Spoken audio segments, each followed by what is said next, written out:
दिलाने के लिए मैंने इसका मिनिएचर बनाया था। हुकूमत वक्त से भी दरख्वास्त है, आप सहाफ़ियों से दरख्वास्त है, क्योंकि सबसे ज़्यादा आप लोगों का रोल है। आप लोग मैसेज दुनिया तक पहुँचा सकते हैं, अपनी आवाम तक पहुँचा सकते हैं। ये एक इंतहाई इम्पोर्टेंट साइट है। We should not waste any मुझे 6 महीने लगे, तकरीबन 6 से 8 महीने। देखिए, Balochistan is very close to my heart. इस तरह पंजाब कहते हैं पाकिस्तान का दिल, हमारी एक NCA की टर्मिनोलॉजी है जिसमें हम लोग कहते हैं जिगर। तो बलूचिस्तान मेरे साथ पाकिस्तान का जिगर, हमारा दोस्त है, हमारे दिल के करीब है।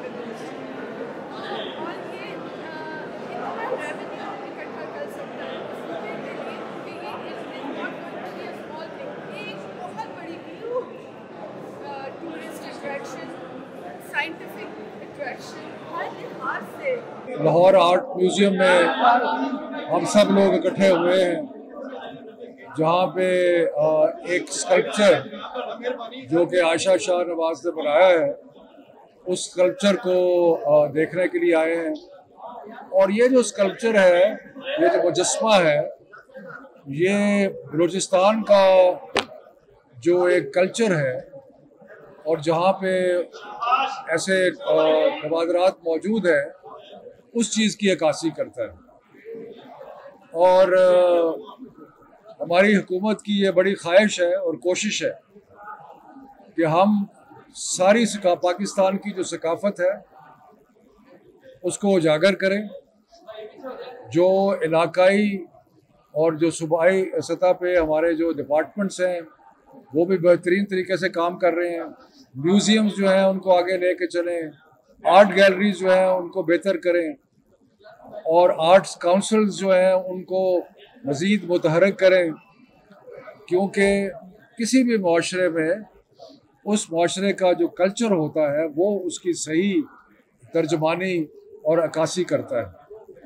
इस सिलसिले में वफाकी वजारत कल्चर और हेरिटेज ने हमने एक ऑल पाकिस्तान स्टडी कमीशन की है, जिसमें हम सारे पाकिस्तान के जो तारीख़ी मुकामात हैं उनका सर्वे कर रहे हैं, और उसके लिए एक बाकायदा एक डिजिटल मैपिंग उसकी हो रही है, ताकि आपके हाथ में टेलीफोन में ये फैसिलिटी होगी कि अगर कोई इलाके में आप जाते हैं और पता करना चाहते हैं कि यहाँ पे कौन सी तारीख़ी इमारत है, कौन सी तारीख़ी नवादरात मौजूद हैं, तो वो आपको पता लग जाएगा।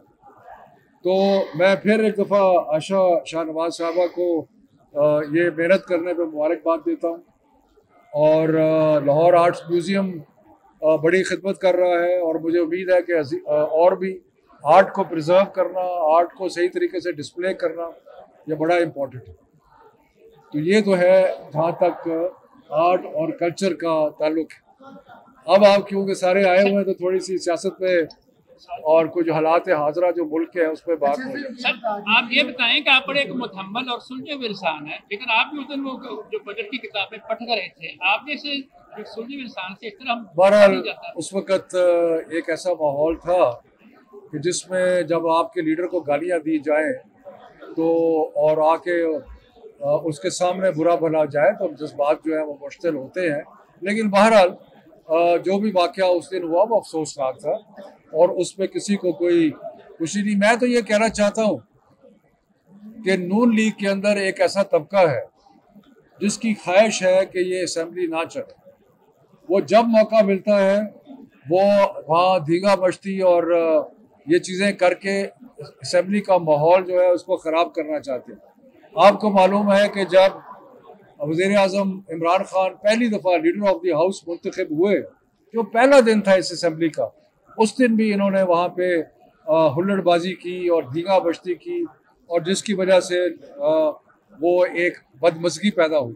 इस दफ़ा भी आप देखें कि जब शौकत तरीन साहब बजट पेश कर रहे थे, कहा जाता है कि जी बजट के दौरान तो आवाज़ें कसी अपनी सीट पे खोड़े होकर जो भी करते, लेकिन ये इमरान खान साहब वहाँ पे बैठे हुए थे, वहाँ पे आए और वहाँ पे आके इन्होंने इंतहाई नाजेबा अल्फाज इस्तेमाल किए और उससे हमारी जितने भी लोग थे उन सब के जज्बात मुश्तिल हुए।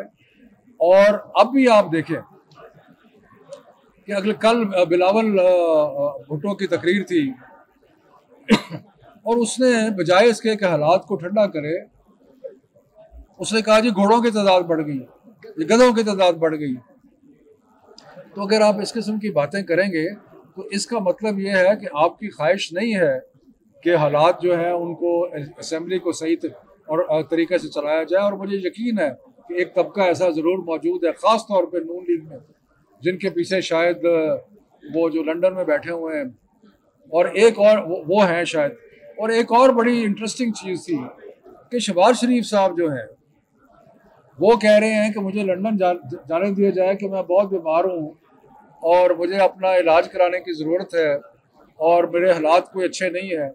और फिर वो 4 घंटे उठ के नेशनल असेंबली में माशाल्लाह तकरीर करते हैं और बहुत अच्छी सेहत लगती है उनकी। तो ये तो वही बात हुई जो बड़े मियाँ की सेहत थी, वो जाके लंदन में ठीक होगी और इन्हों की देती ठीक हो गई है। सो पता नहीं ये क्या ड्रामा रचाया जाता है। बहरहाल हमारी इंतहाई कोशिश होगी कि नेशनल असेंबली का इजलास भी सही चले, बजट इंशाल्लाह पास होगा और हमारी कोशिश के बावजूद ये कोशिश करते रहेंगे।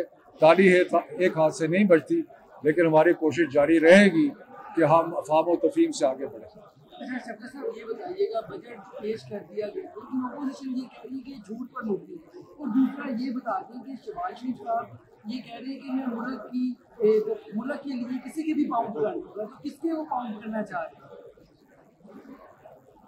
देखिए जी, बात यह है कि इस वक्त जो अपोजिशन को सबसे ज़्यादा प्रॉब्लम है वो ये है कि मैशत बहाल हो रही है, मुल्क बेहतरी की तरफ जा रहा है।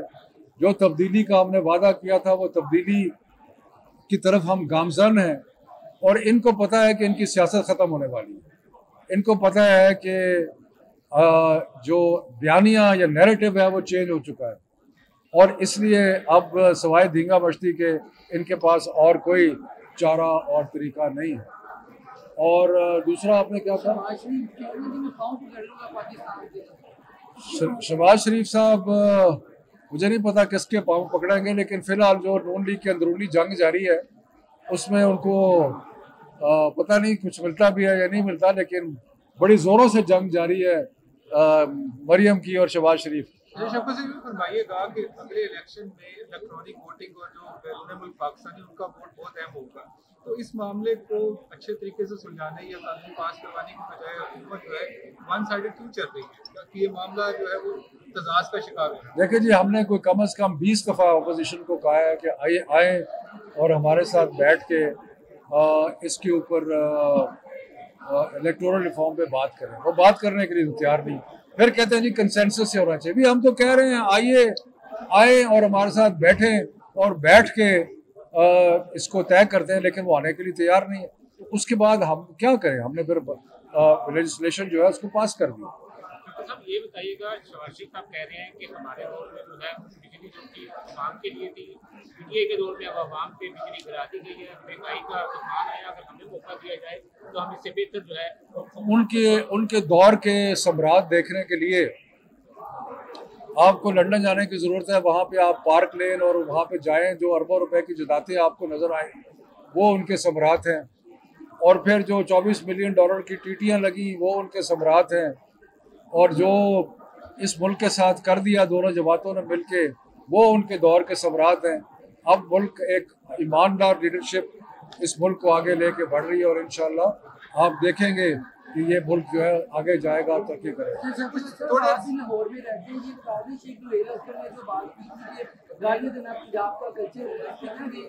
मैं भी पंजाबी हूँ, लाहौर से हूँ, पंजाबी हूँ और मेरा कल्चर गालियाँ देना नहीं है। शुक्रिया। जिन लोगों ने अभी तक हमारे चैनल को सब्सक्राइब नहीं किया उनसे दरख्वास्त है कि अभी इसको सब्सक्राइब कर लें और बेल के आइकॉन को भी दबा दें ताकि हमारी आने वाली हर वीडियो आप तक सबसे पहले पहुंच सके।